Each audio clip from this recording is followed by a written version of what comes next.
सोलापूर जिल्ह्यातल्या अंजनगावात मध्यरात्रीच्या सुमारास अचानकपणे छत्रपती शिवरायांचा पुतळा बसवल्यावरून वाद झाला होता आणि त्यानंतर आपण पाहिलं असेल संपूर्ण महाराष्ट्रात या घटनेची चर्चा सुरू होती। कुठेतरी मराठा समाज आणि धनगर समाज एकमेकांच्या विरोधात उभे ठाकले की काय असं चित्र निर्माण झालं होतं। मात्र पुण्यामध्ये आज एक अशी बैठक पार पडली। हे दोन्ही समाज एकत्र आहेत। या दोन्ही समाजात कुठलंही राजकारण नाही, पुतळ्यावरून कुठलंही राजकारण नाही अशी भूमिका मांडणारी एक बैठक पार पडली आणि या बैठकीला धनगर समाजाचे आणि मराठा समाजाचे प्रतिनिधी उपस्थित होते। त्यातलेच काही प्रतिनिधी सध्या माझ्यासोबत आहेत, आपण त्यांच्याशी बोलूयात। नमस्कार, स्वागत आहे तुमचं। काय सांगाल? खरं तर आपण पाहिलं असेल ज्या प्रकारे पुतळा बसवला आणि त्यानंतर त्या ठिकाणी दोन्ही समाज आक्रमक झाले, एकमेकांच्या विरोधात त्यांनी आंदोलन केलं। हे कुठेतरी दोन समाजात फूट पाडण्याचं, तेढ निर्माण करण्याचं प्रकरण होतं।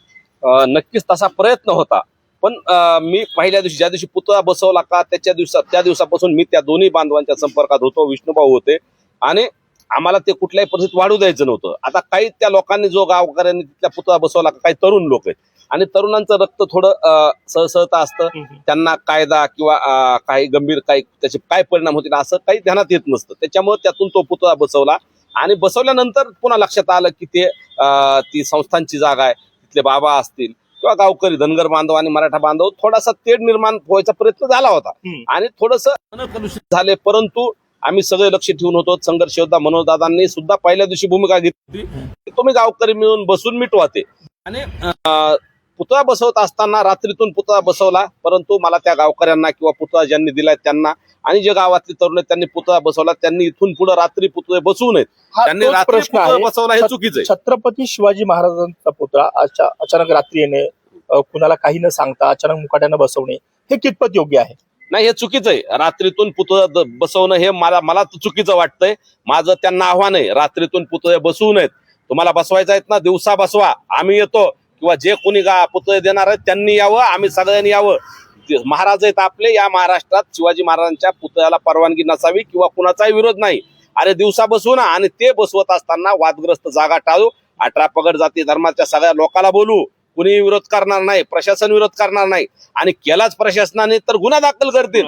माझ्यासह विष्णुभाऊ असतील, आम्ही सगळेजण महाराजासाठी किंवा कुठल्याही महापुरुषाचा पुतळा बसवण्यासाठी जर आमच्या गुन्हे कुणी नोंद करत असेल ना, तर ते आम्ही गुन्हे घ्यायला तयार आहेत। परंतु आम्ही दिवसाच पुतळे बसू। इथून पुढे सरकारलाही विनंती आहे, पुतळ्याच्या बाबतीतली थोडी नियमावली शिथिल करा। पुतळे बसवत असताना कायद्याच्या कचाट्यात ती परवानगी अडकू नयेत यासाठी शिथिल कराव्यात आणि रात्री पुतळे बसवण्यापेक्षा दिवसा पुतळे बसवून इथून पुढे महाराष्ट्रातल्या शिवभक्ताला आव्हान आहे, दिवसा पुतळे बसवा, गुन्हे घ्यायची तयारी तुमची आमची आहे। तर मराठा समाजाचे प्रतिनिधी हे गंगाधर काळकुटे होते। याशिवाय या बैठकीला विष्णू कुराडे, जे धनगर समाजाचे प्रतिनिधी एक नेते म्हणून देखील ओळखले जातात।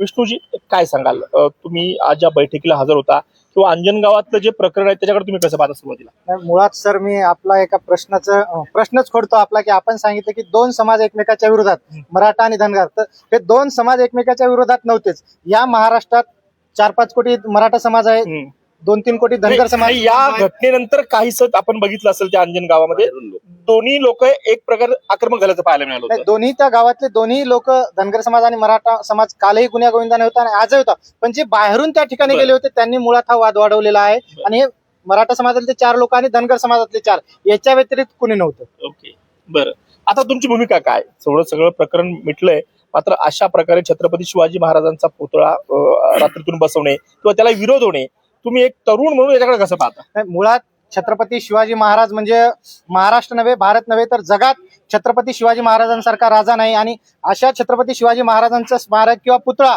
मध्यरात्री कुणीही न बसवता दिवसा ढोल ताशेच्या गजरात सर्व 18 पगड जातीला सोबत घेऊन पुतळा बसवावा। आणि इथून पुढे जर असा कोणी मध्यरात्री पुतळा बसवत असेल तर त्या पुतळा बसवणाऱ्या व्यक्तीला, मग तो कुणीही असू दे आणि कुठल्याही जातीचा, त्याला आम्ही आज जे इथं 18 पगड जातीचे लोक जमलेले आहोत, हे प्रत्येक जिल्ह्यातून प्रत्येक गावातून आलेले आहेत, त्या व्यक्तीला आम्ही गावबंदी करणार आहोत आणि त्या व्यक्तीला समाजातून देखील बेदखल करणार आहोत। ओके, मराठा समाजाचे अजून काही कार्यकर्ते आहेत, पण त्यांच्याशी बोलत, तुम्हाला काय वाटतं? संपूर्ण प्रकार जो काही घडला अंजनगावात तो संपूर्ण महाराष्ट्राने पाहिला। शिवभक्त म्हणून तुम्ही कसं पाहता त्याच्याकडे?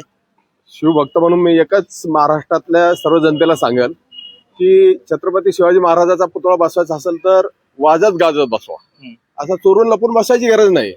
छत्रपती शिवाजी महाराजांनी या देशासाठी खूप काही केलेलं आहे असं चोरून लपून महाराजाचे पुतळे बसवणं हे चुकीचं आहे. आणि ज्या गावात जर छत्रपती शिवाजी महाराजांच्या पुतळ्याला विरोध होत असेल तर त्या ठिकाणी पुतळे बसू नका, हे आमचे संघर्ष योद्धा मनोजदादा जरांगे पाटील यांनी सुद्धा कालच्या याच्यात बाईटमध्ये बोललेलं आहे. बरं. कुणाचे मन दुखवतील किंवा कुणाच्या मतभेद होतील असे कुठलेही कृत्य करू नका. आपण सर्व एक आहोत, मानव जातच ही मी एक आहे. ओके. आपण जे तुझं माझं करत बसतो हे सर्व संपवा. आणि महाराष्ट्रात हे जे चाललेलं आहे जातीभेद, जाती तेढ निर्माण, याला फक्त एकच कारणीभूत आहेत की राजकीय लोक आहेत. ओके. ओके. तर आज पुण्यात या दोन्ही समाजाची एक बैठक पार पडली.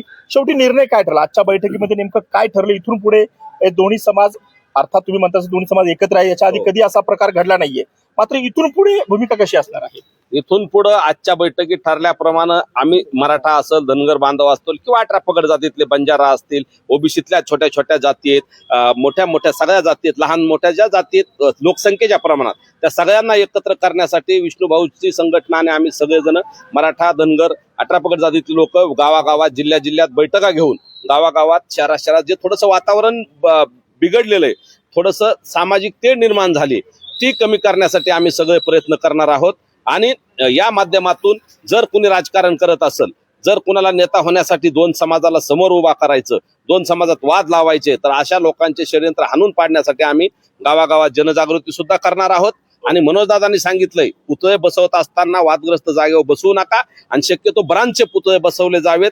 प्लास्टिकचे पुतळे लवकर खराब होतात किंवा त्याची महाराजांची विटंबना होऊ शकते, किंवा लोखंडापेक्षा सिमेंटात पुतळे बसवले पाहिजे आणि सगळ्या जाती धर्माला एकत्र करून बसवा ना. कुणीही महाराजांच्या पुतळ्याला विरोध करणार नाही. रात्री बसवण्यापेक्षा दिवसा बसवा, शक्यतो परवानग्या घ्या. नसल्या बसवायच्या तर आमच्यासारख्यावर तुमच्यावर गुन्हे घ्या.